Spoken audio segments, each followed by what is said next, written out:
네, 다니엘에서는 하나님께서 통치하고 다스리신다 하는 것이 주제인데 1장에서 6장까지는 실제 역사 속에서 하나님이 어떻게 통치하고 다스리신가 하는 것들을 보여주고 있고, 후반부인 7장부터 12장까지는 환상, 비전이 나오는데 그 영적인 세계 안에서도 하나님께서 다스리고 계시는 것을 이중적으로 반복적으로 보여주고 있습니다. 그래서 오늘 읽은 다니엘서 7장은 전체 다니엘서의 아주 중심되는 장이라 볼 수 있는데, 그 세속의 역사와 그리고 하나님 나라에서의 벌어지는 모든 것들이 같이 함축적으로 이 7장에 잘 드러나 있습니다. 그러면서 우리에게 이 세상만 보고 살지 말고 하늘의 전망에서 이 세상을 보고 살아가라, 이렇게 교훈하고 있는 내용들입니다. 여기 환상이라는 거, 이걸 본다고 하는데, 이 본다는 말이 이 다니엘서에 18번이 나와요. 그리고 특별히 오늘 7장에 10번 나옵니다. 히브리어로 하자라고 하는데, 이 환상을 보는 겁니다. 세상이 막막하고 답답한 것처럼 어둡게 보일 때 이 비전이 열리는 거죠. 이렇게. 그래서 어두운 때에 사실 하나님이 하시는 일이 보여요. 그래서 다니엘도 포로로 잡혀와서 이렇게 살고 있지만 이곳에서 환상을 봅니다.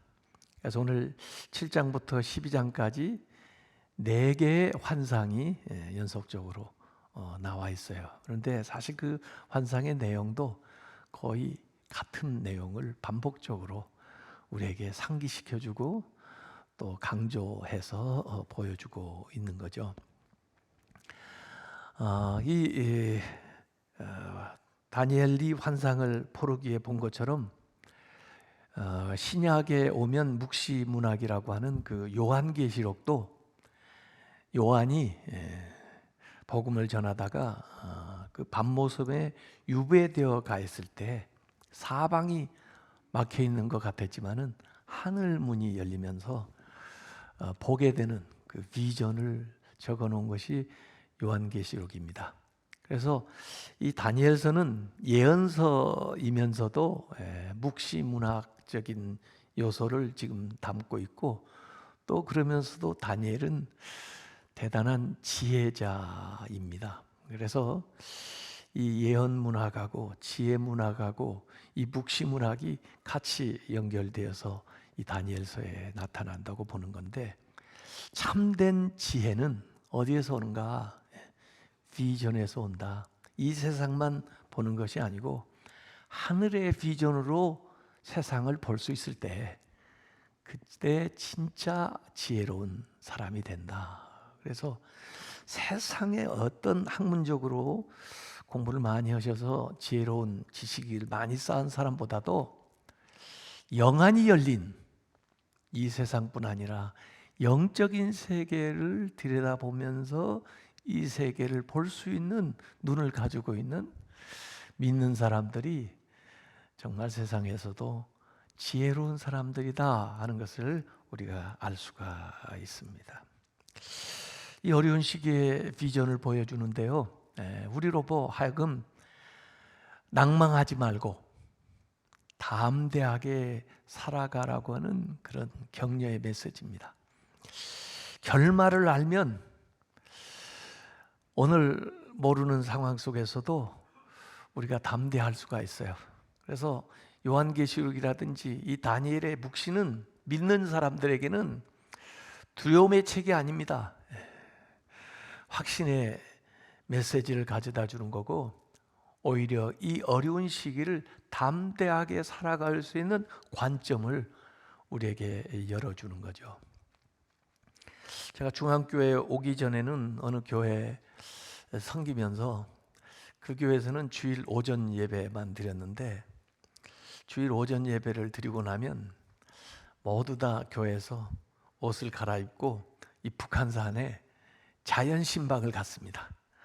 사람 신방도 중요하지만 자연을 신방하자 가지고 산에 어느 정도 중턱에 올라가면 그 이제 자연 신방 대장이 이 맨손 체조를 인도를 하는데 그때 꼭 하는 게 있습니다. 멀리 보고 가까이 보고 가까이 보고 멀리 보고 이걸 자꾸 해요. 그래서 왜 그걸 자꾸 하느냐 그랬더니 그래야 시력이 좋아진답니다. 늘 가까이만 보고 사니까 저 같은 사람은 이게 근시라는 거예요. 그래서 가끔 이렇게 확 튄 산에 올라와가지고 멀리 서울 시내를 다 이렇게 전망을 해봐야 그래야 이 시력이 가까운 데로 고정되었던 것이 좀 풀린다는 거예요. 그래서 계속 멀리 보고 가까이 보고 가까이 보고 멀리 보고 한번 해보세요. 실제로. 그래서 우리가 이 세상을 살아갈 때 너무 어렵다고 힘들다고 눈앞에 있는 것만 보고 살지 말고 좀 마음의 여유를 가지고 눈을 들어서 멀리 이렇게 전망을 해봐야 제대로 볼 수가 있는 거죠. 그래서 오늘 이 다니엘서는 어려운 상황 속에 봉착해 있는 사람들에게 눈을 들어서 보라. 보이니? 봐야 돼. 그래서 역사적으로 좀 더 멀리 그리고 영적으로 더 높게 이렇게 시야를 가져가면서 오늘에 필요한 힘과 능력 또 위로를 받을 수 있도록 해주는 것이 오늘 다니엘서 7장의 내용입니다. 바로 그러한 비전이 있었기 때문에 다니엘은 앞에서 사제고리에 들어간 적도 있고 또 왕의 음식을 거절한 적도 있고 그랬지만은 어떤 상황 속에서도 담대함을 유지할 수 있었던 것은 이가 비전이 있었기 때문에 남들이 보지 못하는 것을 보면서 현실을 살았기 때문에 그 어려운 상황을 이겨내고 또 오히려 그 상황 속에서 승리자가 될 수가 있었던 겁니다. 그래서 제가 이번 기간에 특별히 다니엘서를 가지고 말씀을 전하는 거예요. 왜? 코로나19 상황에서 코앞에 닥친 이 상황만 보고 절망하고 낙담하지 말고 눈을 들어서 하나님 말씀을 보고 또 하나님의 세계를 보고 그 힘을 끌어다가 오늘 승리하고 오늘 담대하게 살아가자 그런 얘기죠. 대체적으로 시점하고 생각을 해보면요, 어려운 분들, 어렵게 사시는 분들은 사실은 현재의 삶이다. 왜? 현재가 어렵고 현재 견뎌내는 것이 아주 급박하기 때문에 어려우신 분들은 현재에 살아요. 근데 조금 여유가 있는 분들은 미래에 삽니다. 미래를 위해서 투자하고 준비하고 계획하고 꿈꾸면서 좀 여유 있는 사람들은 그렇게 나가요.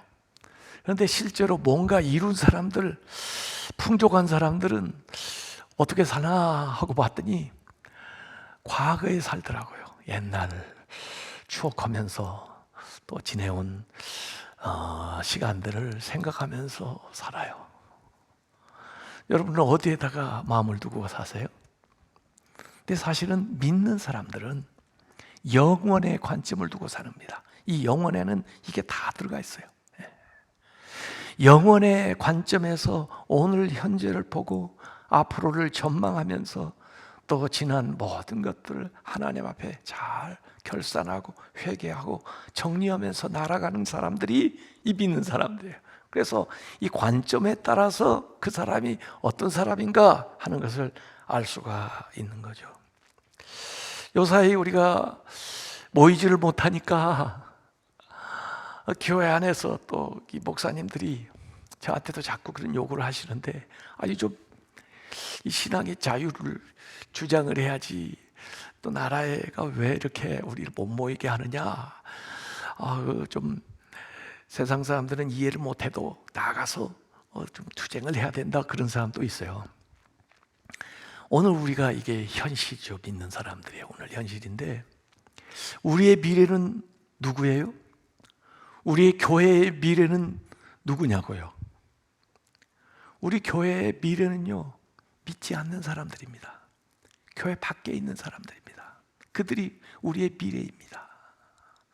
아직 우리에게 시간이 주어졌다면 그들이 앞으로 교회의 미래예요. 물론 오늘 우리 현실도 중요하지만은, 만약에 우리가 교회 밖에 있는 사람을 생각하지 않는다면은 교회에 미래가 있을 수 있을까요?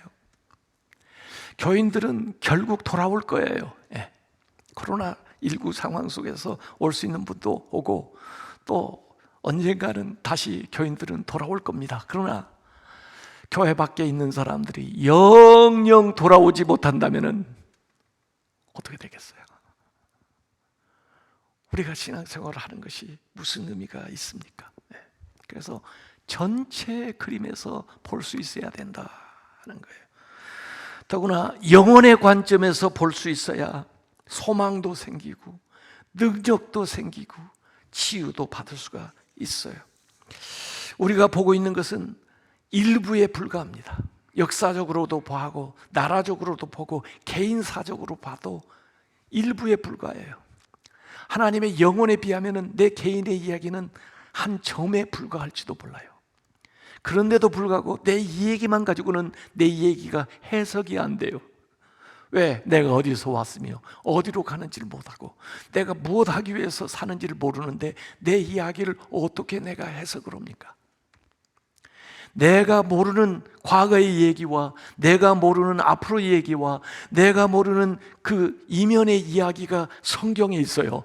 이 하나님의 얘기가 큰 이야기예요. 내 이야기의 배경을 이루는 것이면서 내 이야기를 볼 수 있는 관점을 제공하고 있기 때문에 내 얘기만 가지고는 제대로 알 수가 없고, 이 큰 이야기를 알고 큰 이야기를 보고 이 작은 이야기를 봐야 이해가 된다는 거예요. 멀리 보고 가까이 보는 거죠.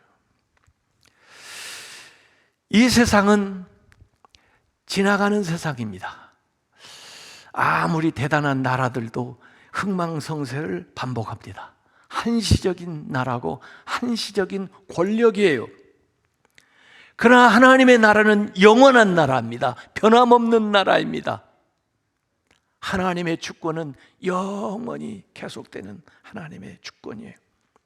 오늘 다니엘서 7장은 다니엘서 2장의 내용을 반영을 하고 있습니다. 사실은 같은 이야기인데 더 자세하게 또 더 완벽하게 해석을 하고 있는 게 다니엘 7장이에요. 그러면 다니엘 2장은 무슨 얘기였습니까? 느부갓네살 왕, 바벨론 왕이 꿈을 꾸었는데 자기가 꾼 꿈도 뭔가 중요한 의미가 있는 것 같은데 잊어버렸어요. 그래서 해몽할 사람을 찾아가지고 다니엘이라고 하는 사람, 포로로 잡혀온 그 청년이 그 느부갓네살 꿈을 해몽하면서 등장을 하게 되는 거죠. 역사 속에 또 그 바벨론 왕의 그 측근으로. 그러고 하고는 한 40년, 50년이 지내요. 그동안에 느부갓네살은 죽었고, 그 다음에 그 아들이 그 벨사살이 왕이 돼요. 그 벨사살의 원년에, 그래서 BC 556년경이 됩니다. 그러니까 느부갓네살이 꿈을 꾸었던 그 이후로 한 50년이 지난 다음에 이제는 다니엘이 그 똑같은 것을 환상으로 보게 된 것이 다니엘서 7장의 내용입니다. 그런데 이 다니엘서 7장은 세찬 바람이 4차례에 걸쳐서 일어나는데, 바다에 부는데 그 태풍처럼 부는 거죠. 그 바람이 일 때에 놀라운 변화와 격변이 일어나게 됩니다. 그래서 그 바다에서부터 이 짐승이 출몰을 하게 되는 거예요. 출현을 하게 되는 겁니다. 근데 성경에서는 이 바다는 혼돈의 바다, 어둠의 바다, 그래서 거기에서 어둠의 세력이 사탄의 적그리스도가 출현하는 것으로 이렇게 묘사를 하는데, 4종류의 짐승이 출현을 해요. 첫 번째 짐승은 사자 같은데, 사자만 해도 무서운데 그 사자가 독수리 날개를 가지고 있어요. 그러니까 더 대단한 거죠. 그런데 얼마간 활동하다가 곰 같은 것이 나타나는데 그 곰은 새 갈비뼈를 입에다 물고 있어요. 그러니까 사실은 괴물이죠. 예. 또 그 곰이 사라진 다음에 표범 같은 것이 나타나는데 등에 새 날개가 넷이 달려있고 머리가 넷이에요. 그러니까 이 짐승들이요, 사자도 무서운데 거기에다 날개를 달았다. 예. 더 무서운 거예요. 더 끔찍한 거예요. 예. 네 번째 짐승은 뭐라고 세상에 있는 것으로 이름을 붙일 수 없는 것인데 묘사하기를 뿔이 10개고 쇠 이빨을 가진 괴물인데 그 각 뿔마다 눈과 입이 있어가지고 그 입에서는 뭐라고 계속 말을 하는 이런 요상한 짐승들을 보게 된 것입니다. 이전만 같아도 이걸 잘 이해를 못했는데요, 요새 저는 이게 이해가 됩니다. 왜냐하면 제 손자 아이가 이 트랜스포머 가지고 이렇게 놀아요. 이거 바꿔요, 변형. 그리고 그것도 부족한지 다른 것을 가져다가 스카치 테이프로 붙여가지고 또 이상한 걸 또 만들어요. 이게 가지고 이 힘이 더 세지는 거예요. 이게 이런 짐승들이 계속해서 출몰하는 것으로 나옵니다. 이 다니엘서 2장에서 그 하나의 신상을 내등부를 해가지고 출몰했던 그 제국 나라가 여기 7장에서는 각 4가지 종류의 짐승으로서 나타나는 것이 보여주는 거예요. 이걸 지도로 한번 살펴보면요, 원래 그 아수리아라고 하는 강대한 나라가 있었습니다. 이 아수리아가 사실은 북쪽 이스라엘까지 점령을 했어요.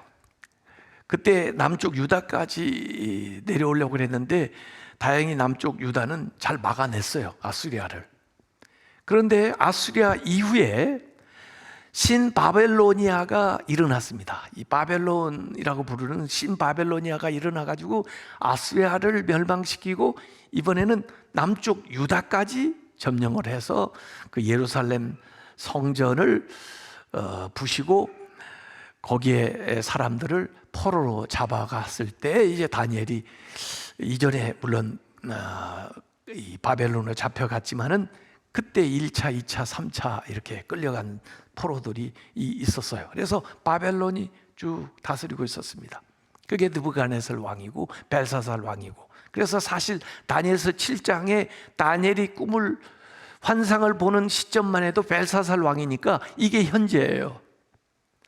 그런데 현재 일만 보여주는 게 아니고 미래에 일어날 일들을 보여주는 겁니다. 느부갓네살에게 해석해 줬던 일을 이 다니엘도 천사를 통해서 해석을 받는 거예요. 그러니까 제가 깨닫게 됐어요. 이전에 느부갓네살 해석해 줄 때도 다니엘이 직접 해석해 준 걸로 보이지만은 천사가 알려줘서 다니엘이 해석을 해줬겠구나. 왜냐하면 이 7장의 과정을 보니까 다니엘의 그 비전을 천사가 와서 해석을 해줘요. 아마 가브리엘 천사일 거예요. 그래서 이 신바벨론이 지나가고 그 다음에 이 바벨론을 멸망시킨 메데 바사라고 됐는데 메디아 페르시아입니다. 원래는 메디아 왕국이 더 컸는데 그게 이제 바사하고 같이 동맹을 맺어가지고 페르시아 제국으로 이렇게 강성하게 되는데 유럽에까지도 미치는, 인도까지 미치는 이런 대단한 나라를 이루게 되는 거죠. 그래서 앞에 바벨론 시대는 주전 606년에서 539년까지였는데 날개 달린 사자의 모습으로 나타났다면은 이 메데 파사 페르시아는 539년에서 330년까지인데 여기는 새 갈빗대를 물고 있는 곰의 모습으로 나타나는 겁니다. 이 페르시아를 저기 마케도니아 그리스에서 시작된 그 알렉산더가 내려와서 쫙 인도까지 점령을 하고 유럽 쪽으로도 펼치는 그리스, 헬라 제국이 이루어지게 됩니다. 요걸 이 괴물에서는 등에 새 날개 달린 또 머리가 넷을 가진 표범으로 표현을 해놨어요. 그것이 그리스 330년에서 150년대까지의 그 역사고, 그 다음에 그리스 다음에 일어나는 것이 로마입니다.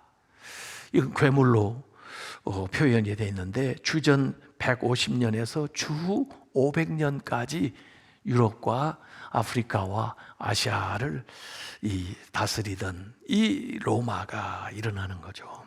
이렇게 제국의 역사가 바로 다니엘 2장에서는 하나의 신상의 네 등분을 통해서 보여주고, 여기 다니엘서 7장에는 네 짐승의 모습을 통해서 보여줍니다. 그래서 도표로 다니엘서 2장하고 7장하고 비교해서 보면은 그 느부갓네살 왕의 꿈이었던 거와 이 다니엘의 환상을 통해서 이 금, 사자, 바벨론 시대, 은, 곰, 파사, 페르시아 시대, 그 다음에 동, 헬라, 표범 시대, 그 다음에 동, 철, 로마의 전기하고 후기, 그 하나가 됐을 때와 그 다음에 분열되었을 때의 시대를 보여주고, 이 느부갓네살 환상에서는 뜨인 돌이 와가지고 그걸 부셔뜨리는데, 여기 내 짐승 다음에는 인자 같은 인자가 나타나서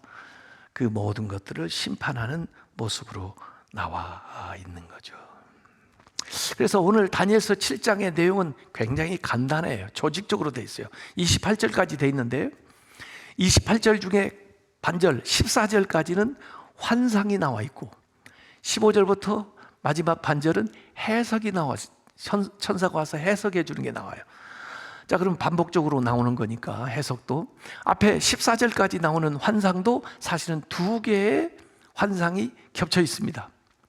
하나는 세상 나라 왕국이 나와 있고, 그 다음에 오늘 읽었던 9절부터 14절까지는 하늘 천상에서의 왕국의 모습이 이 땅에 임하는 것이 나와 있어요. 이 두 모습을 겹쳐서 보게 되는 거죠. 하나만 보면 막막해요.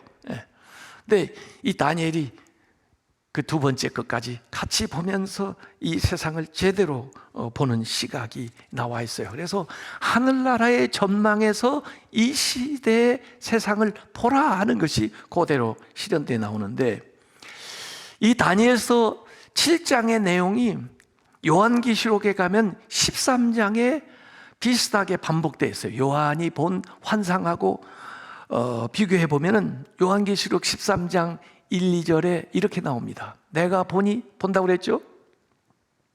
환상을 보는 겁니다. 바다에서 일어난다고 그랬죠? 아까 7장에도 바다에서 한 짐승이 나오는데, 바다에서 짐승이 나와요. 뿔이 열이요 머리가 일곱이라. 그 뿔에는 열 왕관이 있고 그 머리들에는 신성모독하는 이름들이 있더라. 이 짐승들의 출현이에요. 근데 그 짐승들의 모양을 보니까 내가 본 짐승은 표범 나왔었죠? 그와 비슷하고, 그 발은 곰의 발과 같고 곰의 모습 나왔었죠? 그 입은 사자의 입과 같은데, 이 세 가지는 다니엘서 7장에 나오는 짐승하고 같아요. 비슷해요. 그런데 다니엘서에는 네 번째 동물이 안 나왔는데 여기는 용이라고 나옵니다. 용이 자기의 능력과 보좌와 큰 권세를 그에게 주었더라. 아주 대장격입니다, 용이. 사실 다니엘서 7장에도 네 짐승을 얘기하지만 주로 네 번째 짐승, 그 로마 시대에 대한 이야기를 많이 하고 있어요. 이들이, 이 네 짐승들이 하는 역할이, 하는 짓이 하나님을 대적하는 일을 합니다. 신성모독을 해요. 그래서 다니엘서 7장 8절에 보니까 내가 그 뿔을 유심히 보는 중에 다른 작은 뿔이 그 사이에서 나더니 첫 번째 뿔 중에 셋이 그 앞에서 뿌리까지 뽑혔으며 이 작은 뿔에는 사람의 눈 같은 눈들이 있고 또 입이 있어 큰 말을 하였더라. 이 참남한 말, 신성을 못 오고는 말을 하고 있다고 하는 거예요. 하나님을 대적합니다. 또 이 짐승들이 하나님의 백성들을 핍박한다. 성도들과 싸워서 성도들을 이긴다는 이야기가 다니엘서 7장 21절에 나와요. 내가 본즉 이 뿔이 성도들과 더불어 싸워 그들에게 이겼더니, 성도들 이기니까 성도들이 어떻게 되는 거예요? 핍박을 받는 거죠. 어려움을 당하는 거죠. 그래서 그들이 하는 행동이 다 파괴적인 일들을 하는 겁니다. 7장 23절에 모신자가 이처럼 이르되, 모신자는 천사예요. 천사가 얘기를 하는 겁니다. 넷째 짐승은 곧 땅의 넷째 나라인데, 해석을 해주는 거죠.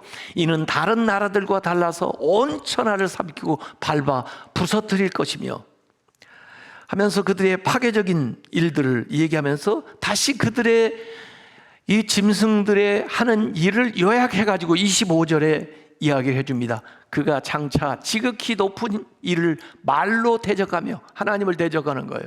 또 지극히 높으신 이의 성도를 괴롭게 할 것이며, 성도들을 핍박하는 거예요. 그가 또 때와 법을 고치고자 할 것이며, 자꾸 이상한 법을 만들어요. 또 있던 법도 고쳐요. 성도들은 그의 손에 붙임받아 한때, 또 두 때, 그리고 반때, 그러니까 세 때 반을 지내는 거예요. 3년 반, 42개월입니다. 그러니까 일정한 기간 동안, 정한 기간 동안에 그들이 하나님을 모독하고 사람들을 핍박한다는 말이 나와요.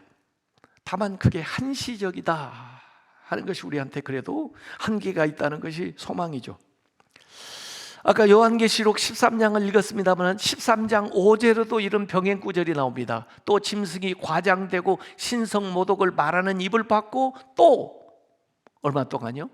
42달 동안, 두 때, 한 때, 두 때, 세 때 반이죠. 42달 동안 일할 권세를 받으니라, 이런 말씀이 펼쳐지는 거예요. 그게 1절부터 8절까지 나오는 짐승들의 모습이고, 그것을 해석해 준 천사들의 이야기입니다. 그런데 그것만 보이는 것이 아니라 다른 장면이 또 다니엘에게 보이는 것이 9절부터 14절인데 천상의 장면이 보이는 겁니다. 9절부터 10절에 보면 내가 보니 보좌가 놓이고, 보좌가 있어요. 왕자가 있어요. 그 다음에 누가 앉아 계시냐면 옛적부터 항상 계시니, 옛적부터 항상 계시니, 왕자 아무리 왕이 뭐 대단해도 몇십 년 하다가 사라지는데 옛적부터, 태초부터 항상 지금까지 계시니가 누구예요? 하나님이죠. 하나님이 자정하셨는데 그의 모습을 한마디로 말하면 빛이에요. 빛, 광채죠. 정확한 모습을 그릴 수가 없어요. 너무 빛이 나기 때문에. 그의 옷은 희기가 눈 같고, 그의 머리털은 깨끗한 양의 털 같고, 그의 보좌는 불꽃이요 그의 바퀴는 타오르는 불이며, 불이 강처럼 흘러. 불이 강처럼 흐르는 거 보셨어요? 하와이에 그 마그마가 막 흘러내리는 거 안 보셨어요? 불이 강처럼. 실제로 저는 산불 나는 걸 봤는데 불이 강처럼 흘러내려오더라고, 아래로요. 네. 이 불이 사실은 심판하는 불이에요. 강처럼 흘러 그의 앞에서 나오며 그를 섬기는 자는 천천히요, 섬기는 천사가 천천히요, 그 앞에 모셔선 자는 만만이며 천만천사를 얘기하는 거예요.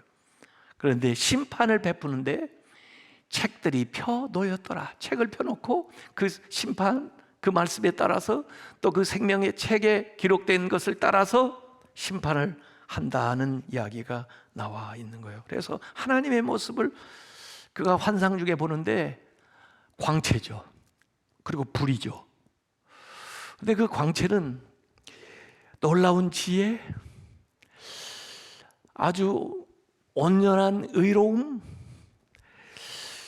또 대단한 능력을 가지고 계시면서 심판하는, 그래서 짐승들이 심판을 받는데 7장 11절을 보니까 그때 내가 작은 뿔이 말하는 큰 목소리로 말미암아 주목하여 보는 사이에 짐승이 죽임을 당하고 그의 시체가 상한 바 되어 상해를 입어가지고 타오르는 불에 던져졌으며, 흘러내리는 불에 던져지는 거죠. 남은 짐승들은 그 권세를 다 빼앗기고는 그 다음에는 심판 때를, 정한 때를 기다리고 있다가 7장 26절에 심판이 시작되면 그는 권세를 빼앗기고 완전히 멸망할 것이요, 이렇게 나옵니다. 그래서 짐승의 나라, 하나님의 나라가 대조적으로 나오는데, 짐승의 나라는 하나님을 대적하고 성도들을 핍박하지만 임시적인 것이고 결국은 이렇게 심판을 당하고 하나님의 나라가 서게 되는데, 그 하나님의 나라에 누가 임재하는 게 보이냐면 7장 13절 14절에 보니까 내가 또 밤 환상 중에 보는 거예요. 인자 같은 이가. 아까는 옛적부터 항상 계시는 이는 하나님인데 여기 인자 같은 이는 누구죠? 예수 그리스도. 인자 같은 이가 하늘 구름을 타고 와서, 이 사람처럼 생겼는데 하늘 구름을 타니까 하나님 같으면서 인간 같은 분이죠. 그게 인자죠. 인간이 어떻게 하늘 구름을 타요? 그래서 인자 같은 이가 하늘 구름을 타고 와서 옛적부터 계신 이 누구예요? 하나님에게 나아가 그 앞으로 인도되며, 이 왕위에 즉위하는 걸 가만히 생각해 보세요. 이제 인자가 왕위에 즉위를 하는 거예요. 그에게 그 하나님이 권세와 영광과 나라를 주고 모든 백성과 나라들과 다른 언어를 받는 모든 자들이 그를 섬기게 하였으니 그의 권세는, 인자 같은 이의 그 권세는 소멸되지 아니하는 영원한 권세요. 짐승들의 권세는 소멸되죠. 얼마가 가더라가. 그의 나라는, 인자의 그 나라는, 하나님의 나라는 멸망하지 아니할 것이니라. 이 말씀이 여기에 나오는 겁니다. 그래서 예수님께서도 복음서에 보면은 당신을 스스로 인자라고 말씀을 하셨어요. 이 인자는 하나님이시면서 인간 같은, 인간이시면서 하나님의 속성을 지니신 인자 같은 인데, 복음서에 81번 인자라고 예수님이 자신을 지칭을 하고 있습니다. 특별히 그 마태복음 26장 64절에 이런 말씀이 나와요. 그러나 내가 너에게 이르노니 이후에 인자가 권능의 우편에 앉아 있는 것과 하늘 구름을 타고 오는 것을, 여기 계시록에도 나오고 다니엘서 7장에도 나오는 같은 말씀이죠. 하늘 구름을 타고 오는 것을 너희가 보리라 하시니, 이렇게 나오는 겁니다. 그래서 하나님의 영원한 통치가 예수 그리스도를 통해서 이루어지게 되는데, 이 나라는 영원한 나라, 소멸되지 않을 나라라는 거예요. 그래서 짐승의 통치는 일시적이고 지나가는 멸망할 나라이지만은 하나님의 통치는 영원하다는 것을 말씀하고 있는 거예요. 그러니까 어떻게 해야 되겠어요? 그 소망을 가지고 참고 견뎌야 되는 거죠. 그래서 이 두 가지의 관점에서 이 다니엘서는 현재 역사를 보고 있는 겁니다. 근데 저는 한 가지 질문이 있었어요.